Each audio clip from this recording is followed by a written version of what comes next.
Alguém já ouviu falar que tempo é dinheiro?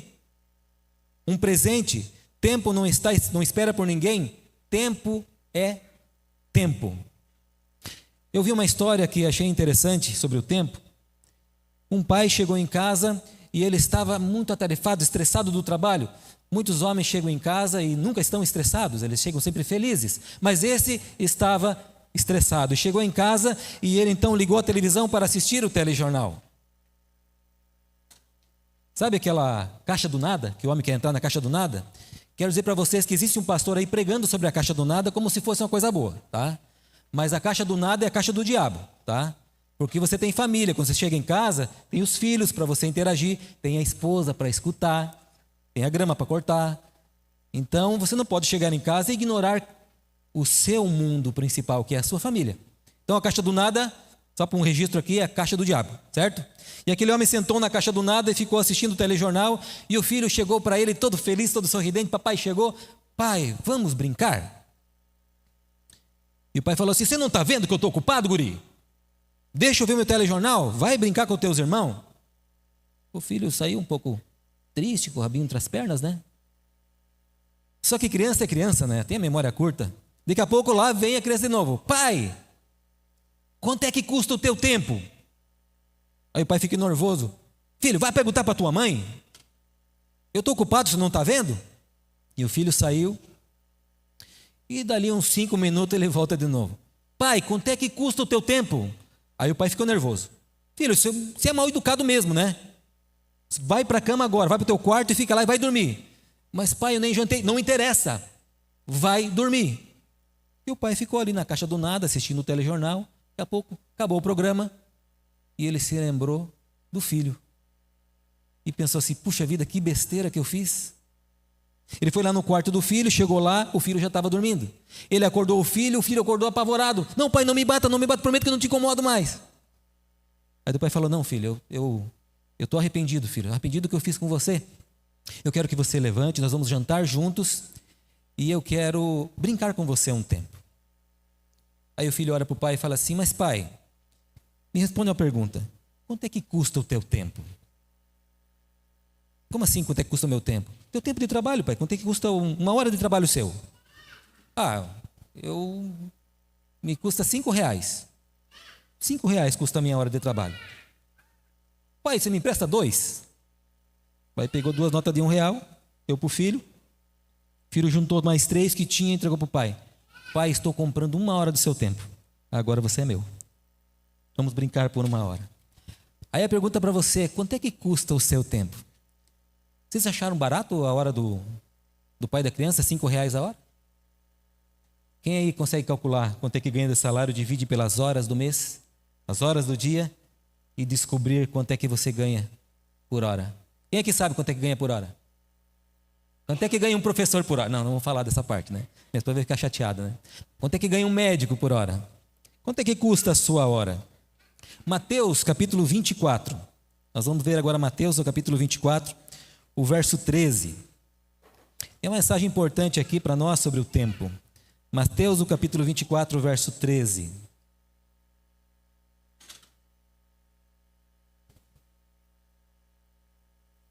Aqui diz assim: aquele, porém, que perseverar até o fim, esse será salvo. Aquele, porém, que perseverar até o fim, esse será salvo. Até quando? Até o fim. Qual fim? Aqui está falando sobre tempo. Aquele que perseverar até o fim será salvo. Tempo aqui então tem a ver com vida. Se a perseverança, e você precisa perseverar até o fim para ser salvo, tempo tem a ver com vida. Então, tempo na matemática de Deus é igual a vida. Então, a pergunta é: quanto vale a sua vida? Quanto vale 1 hora da sua vida? Quanto vale o teu tempo? Quanto você vale? Quanto a tua vida vale? No livro de Gênesis capítulo 2, verso 16 a 17, tem um texto que vocês conhecem muito bem, que diz assim: o Senhor deu a seguinte ordem ao homem: comerás livremente do fruto de qualquer espécie da árvore que está no jardim. Contudo, não comerás da árvore do conhecimento do bem e do mal, porque no dia em que dela comeres, com toda certeza morrerás. Mas no livro de Gênesis capítulo 3, Satanás entra em cena e diz: não morrerá. Aí eu pergunto para vocês, quem tem razão? Porque Deus disse que se o homem comer da árvore que está no jardim, morreria. Satanás disse não morreria. A pergunta: Adão e Eva morreram naquele momento? Não. Isso quer dizer que Deus estava errado, então?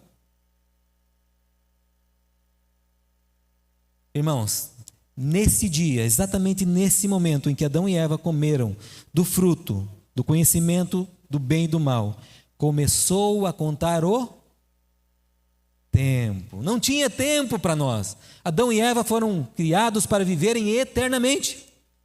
Mas quando desobedeceram, o tic-tac deles, da palpitação do coração, começou a contar. E eles hoje não existem mais. Então quem é que tem razão? Deus ou Satanás? Deus, porque Adão e Eva não estão mais entre nós. Naquele momento nós perdemos a eternidade que tínhamos. Naquele momento começamos a morrer. Naquele momento surgiu o pecado. Eclesiastes capítulo 3, o verso 11.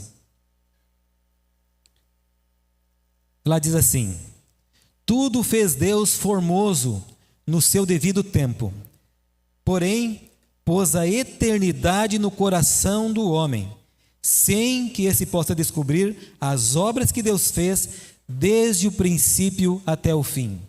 O que Deus colocou no coração do homem? O que diz aqui na Bíblia que Deus colocou no coração do homem? Eternidade. Vou perguntar para vocês: o que é eterno? Ou melhor, quem é eterno? Deus. Deus é eterno. Então o ser humano sempre sentiu e sempre sentirá um vazio dentro do coração. E esse vazio é do tamanho da eternidade. E se ele tem o tamanho da eternidade, só pode ser preenchido com o quê? Com dinheiro. Só pode ser preenchido por Deus. Deus colocou um vazio dentro do coração do ser humano que tem o tamanho da eternidade. E só pode ser preenchido por Deus. Por isso aquelas pessoas que não entendem, que precisam de Deus, buscam diversas outras formas. E a cada dia mais nós vemos notícias de pessoas que se suicidam. Acabam com o maior dom que Deus deu para elas, que é o tempo. Porque não entenderam que o vazio que temos no coração só pode ser preenchido por Deus. Não pode ser preenchido com filhos ou esposa, embora sejam importantes. Não pode ser preenchido com bens materiais. Só pode ser preenchido por Deus, que é o dono do tempo, que é o ser eterno. E a Bíblia ainda diz em Hebreus capítulo 10, verso 35 a 37: porque ainda dentro de pouco tempo, aquele que vem virá e não tardará. Eis que o lavrador espera o precioso fruto da terra, aguardando com paciência até que receba a chuva temporã e serôdia. Sede vós também pacientes, fortalecei o vosso coração, porque já é vinda a vinda do Senhor já está próxima. Assim como Jesus prometeu aos discípulos, prometeu para nós também, que a vinda dele está próxima.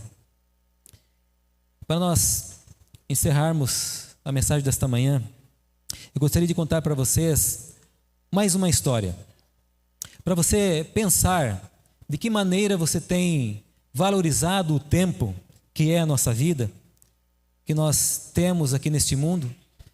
E a história diz o seguinte: um certo pai estava numa praça, estava sentado ali, observando a sua filha brincando de bicicleta na praça.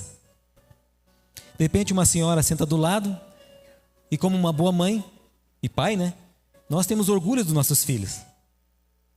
E eu fico orgulhoso quando vejo minhas filhas participando aqui. Ela está tocando ali, ó. É um orgulho para os pais, não é? A gente fica feliz. E a mãe falou assim: tá vendo aquele menino de suéter vermelho? Aquele é meu filho. Aquela é minha filha. Nós gostamos de falar: esse é meu filho. Eu imagino o André quando vê a filha dele cantando aqui na frente e pensa assim: essa é minha filha, né? E passou um tempo, então o pai levantou e chamou a filha: filha, está na hora de nós irmos embora. E a filha veio e falou assim: pai, deixa eu andar mais 5 minutos. Seus filhos fazem assim, não? Mais 5 minutos. Aí o pai falou assim: tudo bem, filha, mais 5 minutos então. Ele sentou, e sabe que esses 5 minutos de criança é uns 5 minutos eternos, né? 5, 10, 15, 20. E o pai ficou ali paciente, esperando. Daqui a pouco ele pensou: agora está na hora. Levantou: filha, vamos embora. A filha veio novamente e falou assim: pai, mais 5 minutos? O pai paciente falou: tudo bem, filha. Sentou no banco novamente, ficou esperando. E a senhora então pensou assim: nossa, mas que pai esse, né? Como? Aí falou com ele: o senhor tem muita paciência, né? Aí ele olhou para ela e falou assim: olha, na verdade, o meu filho há 1 ano atrás, ele estava brincando e acabou sendo atropelado por um homem bêbado. O que eu daria para ter mais 5 minutos com meu filho? Então todas as vezes que a minha filha me pede 5 minutos, 5 minutos não são dela, são meus. Eu tenho mais 5 minutos de privilégio de ficar observando a minha filha brincar. Não tenho mais o meu filho, mas a minha filha está aqui. E eu posso estar com os meus filhos aqui nessa terra que Deus me permitiu. Essa história retrata para nós um grande desafio, que é colocarmos a nossa prioridade no lugar certo. Sabe, irmãos, quando nós chegarmos lá no céu, Jesus vai olhar para nós e perguntar assim: aonde estão os filhos que eu te dei? Não vai perguntar onde está o carro, onde está o cargo que você desempenhou. Não vai perguntar assim: quantas vezes você pregou no Iguatemi, quantas vezes você cantou lá na frente. Não. Ele vai perguntar assim: onde é que estão os teus filhos? E por extensão, pode perguntar talvez: onde é que estão os teus pais? Onde é que estão os teus amigos? E quando você olha ao redor, você percebe que o tempo está chegando. E meu desejo, irmãos, é o dia que Cristo Jesus estiver voltando, eu quero ver primeiro o Salvador, como diz o hino, mas eu também quero ver as minhas filhas, a minha esposa, os meus pais e os meus amigos, que são vocês. Quero ver vocês lá no céu.